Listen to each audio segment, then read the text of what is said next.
Selamat pagi pada teman-teman mahasiswa pendidikan guru sekolah dasar. Pada kali ini kami dari kelompok 2 akan menyampaikan materi tentang ilmu kesehatan lingkungan pada mata kuliah pengantar ilmu kesehatan. Pada teman-teman, silakan untuk menyimak materi ini. Mudah-mudahan bermanfaat bagi teman-teman. Meskipun di situasi pandemi COVID-19 yang belum berakhir, tidak menyurut semangat teman-teman untuk tetap belajar dan semangat dalam mengemban ilmu. Mudah-mudahan bermanfaat. Selamat menyimak materi yang akan kami sampaikan. Assalamualaikum warahmatullahi wabarakatuh. Saya di sini Iswaridya akan memberikan presentasi tentang pengertian kesehatan lingkungan. Pengertian kesehatan lingkungan sehat menurut WHO adalah keadaan yang meliputi kesehatan fisik, mental, dan sosial yang tidak hanya berarti suatu keadaan yang bebas dari penyakit dan kecacatan. Assalamualaikum warahmatullahi wabarakatuh. Yang selanjutnya yaitu fungsi kesehatan lingkungan. Fungsi kesehatan lingkungan yaitu ada 4. Yang pertama, fungsi perencanaan. Fungsi perencanaan adalah fungsi yang terpenting dalam manajemen kesehatan lingkungan. Oleh karena itu, fungsi ini akan menentukan fungsi-fungsi manajemen lainnya. Kemudian yaitu fungsi peorganisasian. Fungsi peorganisasian ini merupakan suatu proses untuk merancang struktur formal, mengelompokkan dan mengatur, serta membagi tugas-tugas pekerjaan di antara para anggota-anggotanya. Kemudian fungsi pergerakan dan pelaksanaan. Fungsi ini di antara kegiatan pelaksanaannya yaitu melakukan pengarahan, bimbingan, komunikasi termasuk koordinasi. Yang selanjutnya yaitu fungsi pengawasan dan pengendalian. Fungsi ini adalah upaya atau standar pelaksanaan perencanaan sistem informasi umpan balik, membandingkan kegiatan nyata dengan standar yang ada, menentukan dan mengukur penyimpangan-penyimpangan serta mengambil tindakan koreksi yang diperlukan untuk menjamin bahwa usaha kegiatan ini dilaksanakan secara baik dan mencapai tujuan. Cukup itu yang dapat saya sampaikan, kurang lebihnya mohon maaf. Assalamualaikum warahmatullahi wabarakatuh. Di sini saya akan menjelaskan materi mengenai tujuan kesehatan lingkungan. Jadi dari tujuan kesehatan lingkungan ini yang pertama ada untuk lakukan korelasi. Jadi dari dilakukannya korelasi tersebut itu dapat meminimalisirkan terjadinya bahaya yang berasal dari lingkungan tersebut. Yang selanjutnya itu yang kedua untuk melakukan pencegahan bersama dengan cara mengefisiensikan pengaturan berbagai sumber lingkungan. Jadi tujuan dari kesehatan lingkungan ini itu dapat dilakukannya pencegahan itu dengan cara mengefisiensikan pengaturan dari sumber lingkungan dan dapat juga untuk mensejahterakan masyarakat tersebut. Dan selanjutnya yang terakhir itu untuk dapat mencegah bahaya dari penyakit. Jadi ketika kita sudah tahu tujuan dari kesehatan lingkungan, kita itu secara otomatis dapat mencegah bahaya dari penyakit. Assalamualaikum warahmatullahi wabarakatuh. Di sini saya akan menjelaskan materi selanjutnya yaitu mengenai manfaat pembelajaran kesehatan lingkungan. Yang pertama yaitu menyediakan informasi tentang penyedia pelayanan kesehatan, di mana pelayanan ini dapat dimanfaatkan untuk mengevaluasi kualitas, efektivitas, dan aksesibilitas layanan kesehatan di masyarakat seperti keberadaan rumah sakit serta puskesmas.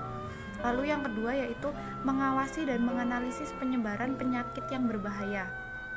Kemudian yang ketiga yaitu menginvestigasi masalah serta resiko kesehatan di masyarakat. Dapat digunakan untuk memberikan data mengenai penyebaran limbah perusahaan yang berdampak pada kesehatan masyarakat setempat.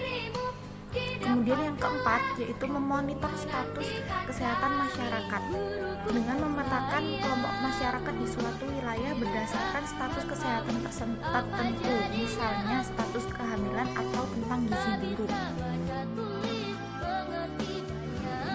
Assalamualaikum warahmatullahi wabarakatuh. Nama saya Fajar Miftahul Farid, MPM 17060130. Saya di sini akan membahas masalah-masalah terkait dengan kesehatan lingkungan yang ada di Indonesia. Yang pertama adalah tentang air bersih. Nah, masalah yang pertama adalah air bersih. Bagaimana kita harus mengelola air menjadi kondisinya layak konsumsi ataupun layak kita gunakan untuk kehidupan sehari-hari. Namun sering kita menemukan masalah yaitu ketika air tercampur dengan hal-hal seperti limbah pabrik ataupun pencemaran-pencemaran yang lain. Nah, solusinya kita adalah melakukan penyaringan terhadap air tersebut.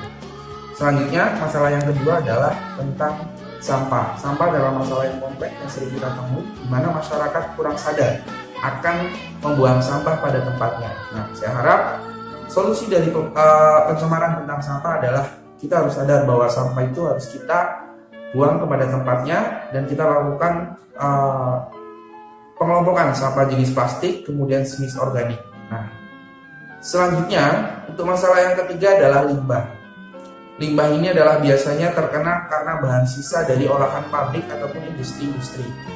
Dampaknya adalah ketika pencemaran terhadap limbah itu biasanya terkait dengan kondisi air, udara, kemudian hal-hal yang terlewati oleh limbah tersebut. Nah, solusinya adalah pihak pabrik itu dapat membuat sebuah ipal komunal ataupun penyaring dari limbah untuk menetralisir agar limbah itu menjadi bagus seperti pada pabrik pada umumnya, yaitu membuat sebuah lubang untuk menampung limbah tersebut.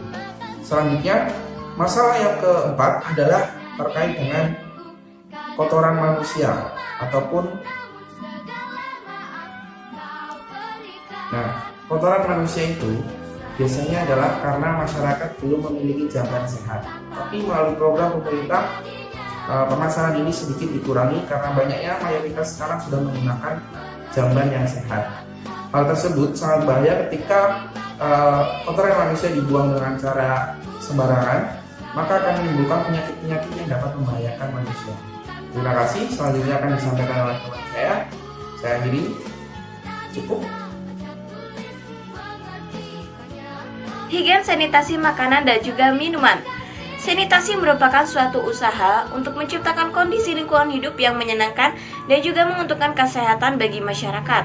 Adapun beberapa tujuan dari sanitasi makanan yaitu yang A, menjamin keamanan dan juga kemurnian makanan, yang B, mencegah konsumen dari penyakit, yang C, mencegah penjualan makanan yang merugikan pembeli, dan yang D, mengurangi kerusakan ataupun pemborosan makanan.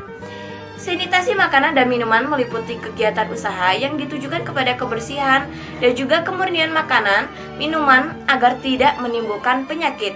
Kemurnian di sini dimaksudkan murni menurut penglihatan maupun juga rasa. Adapun beberapa kegiatan-kegiatan usaha sanitasi seperti yang A, keamanan makanan dan juga minuman yang disediakan, yang B, higien perorangan dan praktek-praktek penanganan makanan oleh karyawan yang bersangkutan, yang C, keamanan terhadap penyediaan air dan lain-lain. Yang keenam, sanitasi tempat-tempat umum. Sanitasi tempat-tempat umum merupakan usaha untuk mengawasi kegiatan yang berlangsung di tempat-tempat umum, terutama yang erat hubungannya dengan timbulnya atau menularnya suatu penyakit, sehingga kerugian yang ditimbulkan oleh kegiatan tersebut dapat dicegah. Yang ketujuh, perumahan dan juga pemukiman. Menurut Undang-Undang Nomor 4 Tahun 1992 tentang perumahan dan juga pemukiman, merumuskan bahwasanya perumahan adalah kelompok rumah yang berfungsi sebagai lingkungan tempat tinggal atau lingkungan hunian yang dilengkapi dengan prasarana dan sarana lingkungan. Sedangkan untuk pemukiman adalah bagian dari lingkungan hidup di luar kawasan lindung, baik yang berupa kawasan perkotaan maupun pedesaan yang berfungsi sebagai lingkungan tempat tinggal atau lingkungan hunian dan tempat kegiatan yang mendukung peri kehidupan dan juga penghidupan. Secara umum, rumah dapat dikatakan sehat apabila memenuhi beberapa kriteria sebagai berikut. Yang A, memenuhi kebutuhan fisiologis. Yang dimaksud memenuhi kebutuhan fisiologis yaitu pencahayaan, penghawaan dan ruang gerak yang cukup, terhindar dari kebisingan yang mengganggu. Yang B, memenuhi kebutuhan psikologis. Yang dimaksud dengan memenuhi kebutuhan psikologis yaitu privasi yang cukup, komunikasi yang sehat antar anggota keluarga dan juga penghuni rumah. Yang C, memenuhi persyaratan pencegahan penularan penyakit antar penghuni rumah dengan penyediaan air bersih, pengelolaan tinja dan limbah rumah tangga. Yang D, memenuhi persyaratan pencegahan terjadinya kecelakaan, baik yang timbul karena keadaan luar rumah maupun dalam rumah.